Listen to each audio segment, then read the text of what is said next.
بسم اللہ الرحمن الرحیم۔ السلام علیکم ورحمۃ اللہ وبرکاتہ۔ غریب خاوند کے لیے نفقہ کے احکام۔ حضرت قرطبی رحمۃ اللہ علیہ فرماتے ہیں کہ عورت کا جو نفقہ مرد کے ذمہ ہے وہ صرف 3 چیزیں ہیں۔ نمبر 1 طعام، نمبر 2 قیامگاہ یعنی گھر، اور نمبر 3 لباس۔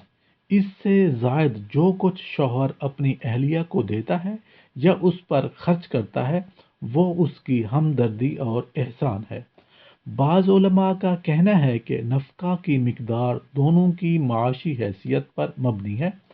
اگر دونوں مالدار ہیں تو نفقہ مالداروں کی طرح ہوگا، اور اگر دونوں غریب ہیں تو نفقہ بھی غریبانہ ہوگا۔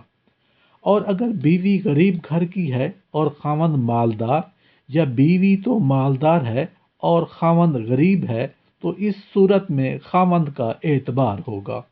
غرض یہ کہ اگر مرد مالدار ہے تو بیوی کو اپنی حیثیت کے مطابق خرچہ دے، اگر غریب ہے تو پھر اپنی غریبانہ حیثیت کے مطابق خرچہ دے۔ اگر میاں بیوی میں نفقہ کے متعلق اختلاف ہو جائے، بیوی زیادہ خرچے کا مطالبہ کرتی ہو اور خاوند دینے کا اہل نہ ہو تو خاوند کی بات معتبر تصور ہوگی۔ اگر خاوند مالدار ہو لیکن خرچ کرنے میں بخل ہو یعنی بخیل ہو، جس سے بیوی کی ضروریات پوری نہ ہوتی ہوں، تو عورت گھر کے لیے اپنے خاوند کے مال سے صرف اتنا خرچ کر سکتی ہے جو اس کی ذاتی کفالت کے لیے ضروری ہے۔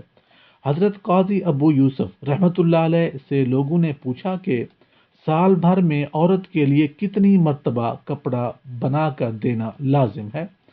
تو حضرت نے فرمایا کہ غریب کے لیے 3 دفعہ اور امیر پر 4 مرتبہ، اور صحیح یہ ہے کہ جب کپڑا بوسیدہ ہو جائے تو نیا بنایا جائے، اور کپڑا درمیانی درجہ کا دینا چاہیے، نہ ہی بہت زیادہ عمدہ اور یہ بہت باریک اور نہ بہت موٹا۔ اللہ پاک عمل کرنے کی توفیق عطا فرمائے۔